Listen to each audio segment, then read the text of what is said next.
Olá, meus alunos, como estão? Vamos fazer aqui uma videoaula para a gente poder discutir um pouco a ascensão, o surgimento dos regimes totalitários. Aqui a gente vai trabalhar mais especificamente os tipos de fascismo, tá legal? Que vai incluir, inclusive, o nazismo. O nazismo alemão é um tipo de fascismo. A gente vai trabalhar aqui um pouco o avanço dessas ideologias totalitárias por volta dos anos 1920 na Europa, tá? E em outros lugares do mundo também, mas basicamente na Europa. A gente consegue enxergar aqui, nesse compartilhamento, 4 estados europeus que adotaram o fascismo, cada um a seu modo, há características em comum entre eles e também as suas nuances, né, que a gente pode perceber em cada um deles. Aqui no alto à esquerda a gente tem o salazarismo, Salazar, obviamente, relativo a Salazar, daí salazarismo, em Portugal, que vai surgir um pouquinho depois, cronologicamente.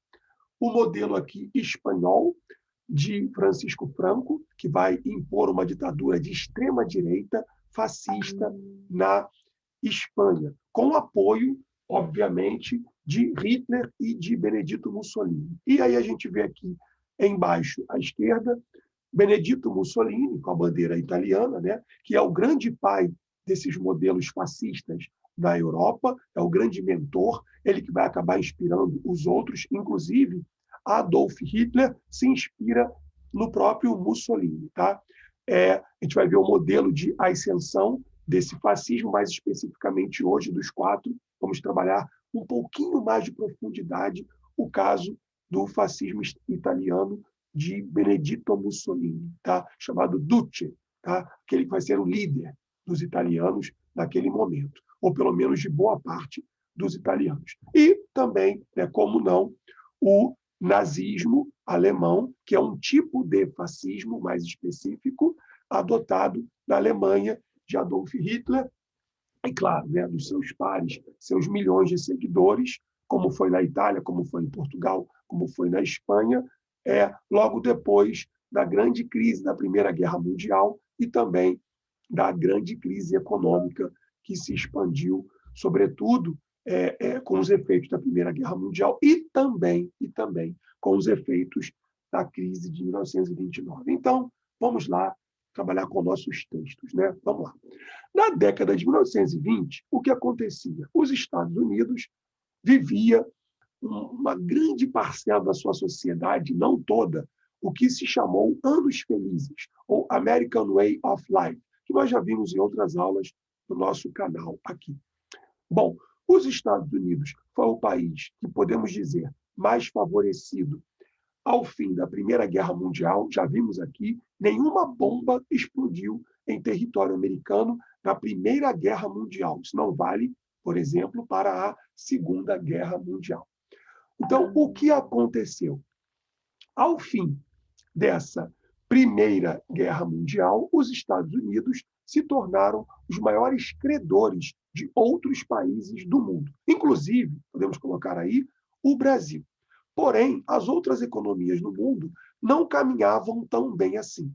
Na Europa, a gente vai ter um processo, né, de crise e a tentativa dos países europeus de se recuperarem dos problemas que foram enfrentados com a Primeira Guerra Mundial, com as mortes, milhões de mortes, com o comprometimento da economia, uma economia que se voltou para a guerra, para a tentativa de vencer a guerra, e toda a desestruturação, né, da produção econômica, da crise social que vai surgir na Europa no pós-Primeira Guerra. Então, esses países em crise, endividados, inclusive com os Estados Unidos, e ainda mais com a ascensão do socialismo, né, uma doutrina também filosófica, política de esquerda, na Rússia, que vai levar ao sucesso da União Soviética.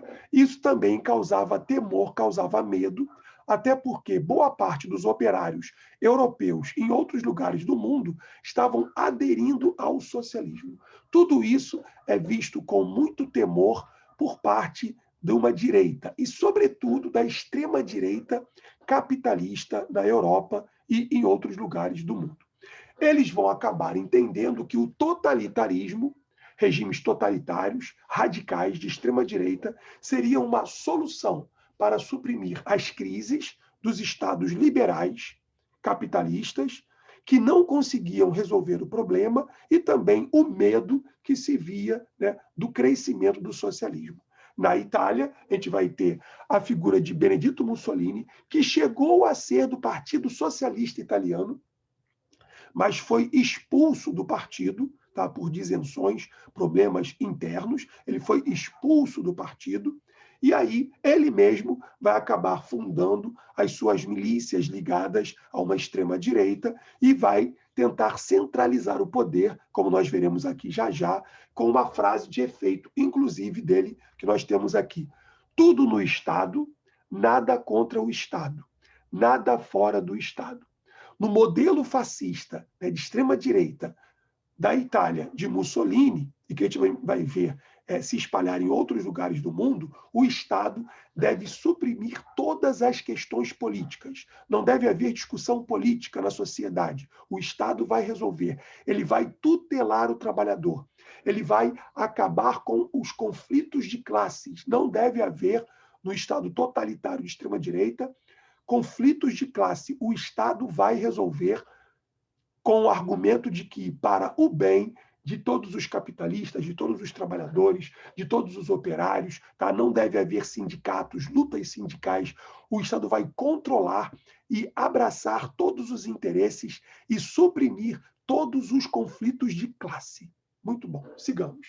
Então, existem, né, distintas caracterizações do totalitarismo, mas, de um modo geral, a gente vai ver aqui como eles se caracterizam. E é isso que muitas vezes cai, inclusive, nos concursos vestibulares para vocês, estudantes. Bom, deve haver, no Estado totalitário, sobretudo, claro, numa extrema-direita, um partido único. Não deve haver conflitos partidários. Os outros partidos devem ser suprimidos. E deve haver, então, um partido, somente um partido, que vai determinar a linha política do Estado, por um único partido, como vimos, tá? Com uma hierarquia rígida, com controle, com obediência, alguém que manda e alguém que obedece. Não se pode falar contra o governante, tá bom?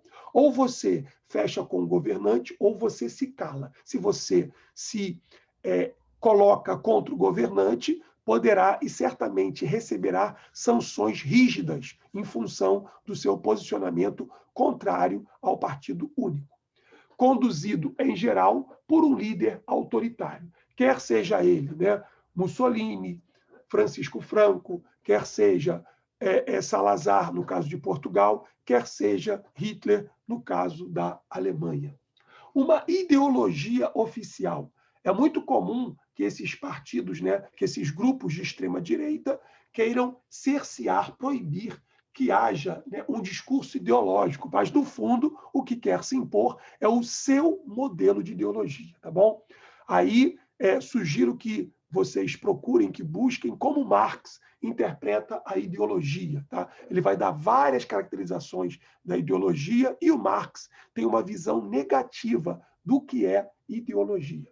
Nessa Itália, nessa mesma época em que a gente está vendo aqui a ascensão do fascismo, nós tínhamos, por outro lado, na esquerda, né, figuras como Antônio Gramsci, que também vai dar uma boa definição de ideologia. Só que a definição de ideologia de Gramsci não é a mesma, definitivamente, da de Karl Marx. Ele tem uma visão positiva da ideologia. Para Antônio Gramsci, o que deveria acontecer é que os partidos de esquerda, né, deveriam trabalhar junto aos trabalhadores, junto à classe operária, uma ideologia, sim, que levasse os trabalhadores a terem autonomia. O Gramsci vai falar de intelectuais orgânicos, criados, trabalhados dentro da própria classe trabalhadora para poder pensar os interesses da classe trabalhadora. Bom, o Estado que a gente vai ter aqui, um Estado policial com controle restrito, uma polícia política. No caso da Itália, a gente vai ter uma polícia política miliciana, mesmo milícia, tá? Não oficial, mas que depois vai se tornar oficial quando chegar a vitória a ideologia fascista de Mussolini, que, no caso da Itália, seriam aqui o Estado policial controlado pelos camisas negras, que vão fazer depois uma grande marcha sobre Roma, pressionando o governo capitalista liberal, que respeita as diferenças, para controlar mais o Estado.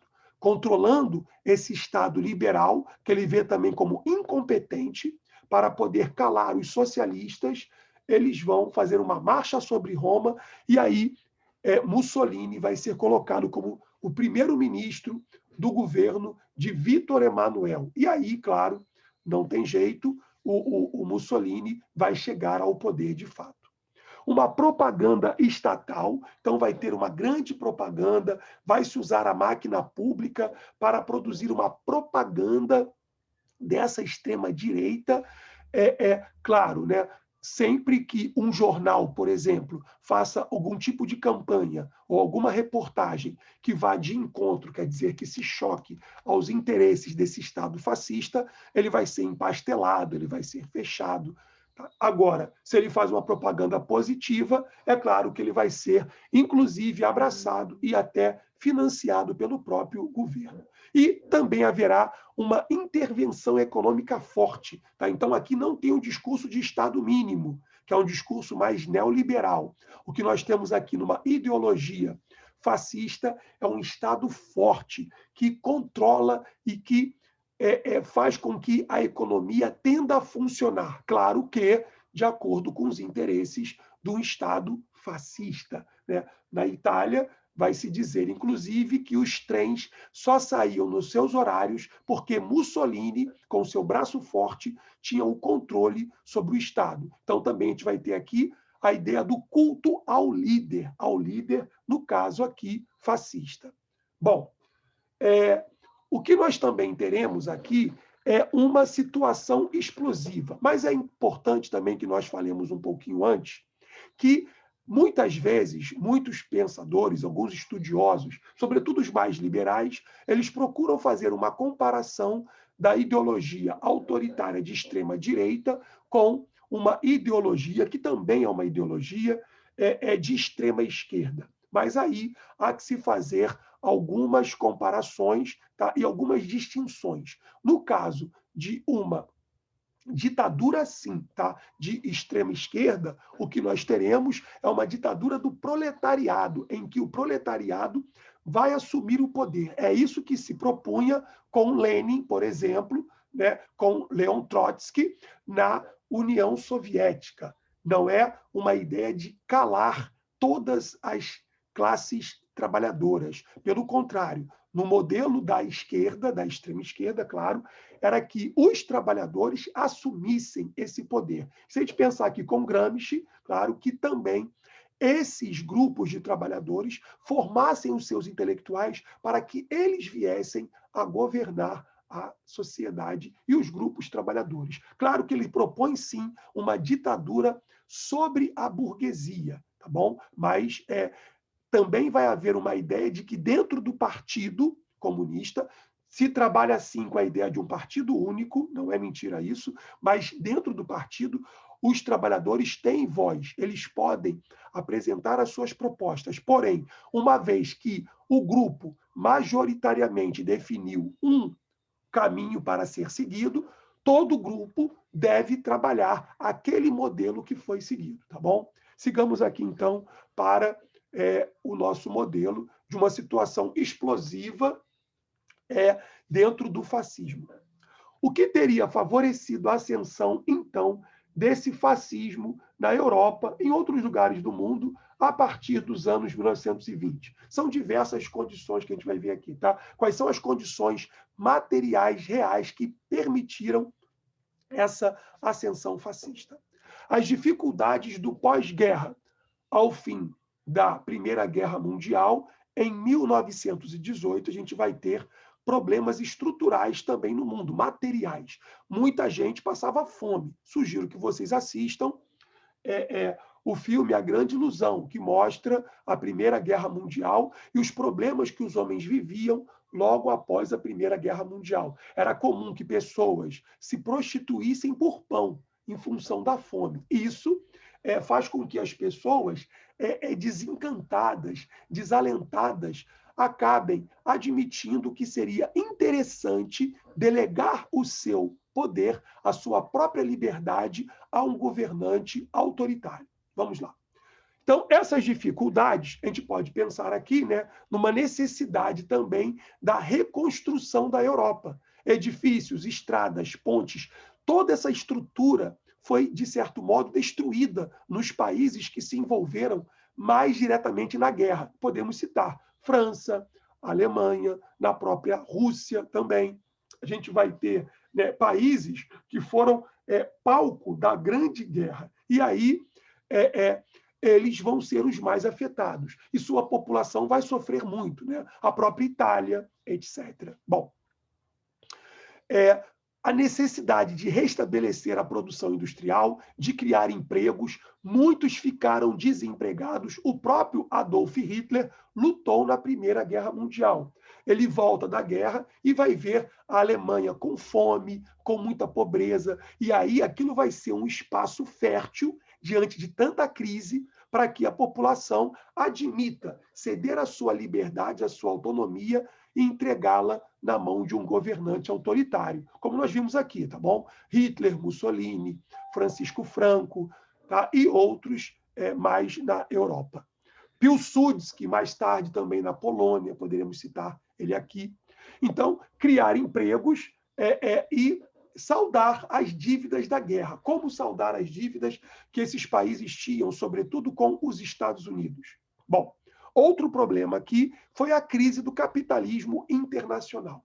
Quando veio a grande crise, a crise de 1929, os países capitalistas foram altamente afetados com a crise da Primeira Guerra, com a crise do capitalismo, com a crise de 1929. Os Estados Unidos era credor de vários outros países europeus. Ora, diante da explosão da crise nos Estados Unidos, a partir da Quinta-feira Negra, que é um momento ali em que há uma grande explosão, né?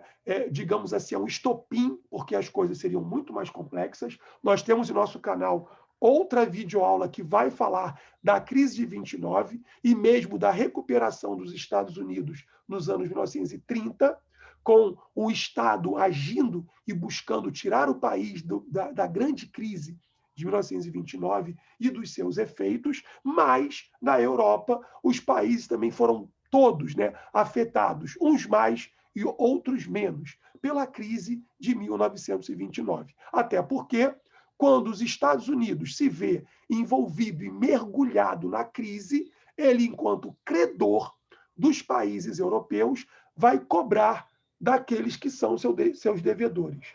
Os países europeus, incapazes de pagar tudo o que deviam aos Estados Unidos, eles também vão agora mergulhar na crise. E esse mergulho na crise se torna um terreno fértil para a ascensão de regimes fascistas na Europa.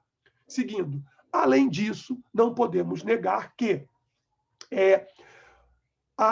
o sucesso da Revolução Russa, né, de uma ditadura do proletariado na Rússia, que vai se tornar União Soviética, acabava servindo de espelho, de modelo para vários países europeus. E aí você vai ter um fortalecimento do socialismo na Alemanha, né, com figuras importantes, como também na Itália, o Partido Socialista vai ganhar força na Itália também e em outros lugares do mundo, na França e etc. Isso vai causar medo e pavor em meio aos capitalistas. Inclusive, obviamente, a burguesia e a alta burguesia vai preferir financiar o fascismo a se ver governada por um regime de esquerda. Bom, só para a gente poder fazer aqui uma pequena ilustração, a gente mostra aqui para vocês o símbolo do fascismo italiano, que é o fácio, que era um feixe com 30 cabos, 30 pedaços de madeira amarrados, bem fortes, e a ideia aqui é que você uniria a Itália no modelo fascista, acabando com os conflitos ideológicos. Esse discurso é sempre comum entre nós, né?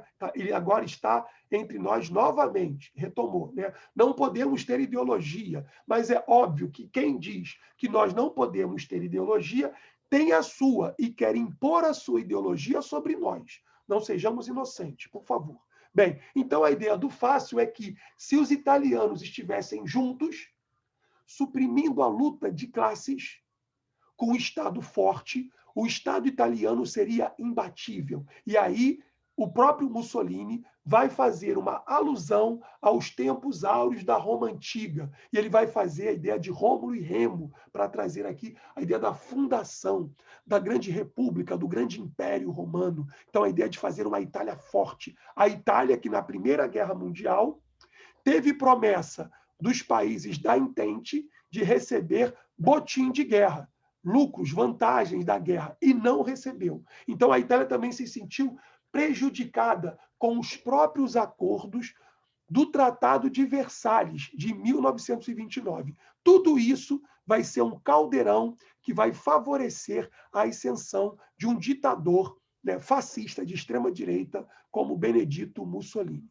E aí eu coloquei aqui para a gente poder compartilhar a própria ideologia fascista buscava congregar todo mundo, acabando, repito, com um conflito de classes. E vai também trabalhar o quê? A doutrinação das crianças, como não? E aí ele vai fazer o grupo chamado, né, Fidi della Lupa, que são os filhos da loba, a loba do Capitólio romano que amamentou Rômulo e Remo, né, os lendários fundadores de Roma. Então, aqui as crianças uniformizadas, né, e trabalhando aqui, reparem, num regime bem militar, né, militarizado. Hoje, a gente vê falar em escolas cívico-militares. E isso tem características, sim, fascistas entre nós. Bom, o problema sério entre eles, nós vimos aqui, foi, aqui apontado novamente, o avanço do socialismo. A vitória da Revolução Socialista, Proletária, Operária na Rússia, que se tornou depois União Soviética, repercutia como uma grande ameaça no mundo europeu também. Ora, veio a crise de 29, os países capitalistas sofrendo com a crise e a União Soviética ela passa ao largo da crise. Isso fez com que no mundo se espalhassem, né, também as ideologias de esquerda. No Brasil, a gente vai ter a figura de Luiz Carlos Prestes, tá? Que vai ser o líder e secretário-geral do Partido Comunista no Brasil. Tá? A gente vai ter, por exemplo, na Alemanha, Rosa Luxemburgo. Na Itália, já citamos aqui, né, Antônio Gramsci, e também Matteotti, que foi preso pelos camisas negras de Mussolini e foi assassinado, foi morto pelos camisas negras. Então havia uma grande repressão sobre aqueles que se aproximavam da esquerda, ou melhor, né, de uma esquerda mais que buscava lutar, que buscava transformar o mundo para um viés mais socialista. E, claro, também as fragilidades das democracias liberais. Os países capitalistas que tentavam fazer uma organização social e política liberal, capitalista, não fascista, mas ainda democrática, eram enxergados pela extrema-direita também como um problema. Por quê? Segundo os fascistas, e aí também podemos incluir depois o nazismo, que é um tipo mais específico do fascismo, eles encaram essas democracias liberais como frágeis. Por quê? Porque elas não lutavam como deveriam lutar, segundo o entendimento dos fascistas, contra o mundo vermelho, contra o comunismo, contra o socialismo. E aí eles faziam críticas também aos regimes liberais, tá? Ao modelo do governo de Vichy, que nós teremos no pós-Primeira Guerra Mundial, uma crítica à democracia liberal francesa, alemã, italiana, propondo uma solução. Qual seria a solução? Um governo forte, radical, né? Com punho forte, com fácil, né? Doutrinando, obviamente, também as crianças para poder criar um regime forte, fascista de extrema-direita, acabando, suprimindo os conflitos de classe. E aí, por fim, eu propus para vocês 3 questões de concursos vestibulares discutindo aqui a questão do fascismo, tá bom? Façam, depois corrigiremos, tá? Inclusive o fácil já foi questão de vestibular aqui no nosso país, tá bom? Bem, essa foi nossa aula de hoje. Espero encontrar vocês no nosso canal. Tenham um bom dia, tá? Um grande abraço, paz e bem a todos e todas. Tchau, tchau. Até a nossa próxima aula. Grande abraço.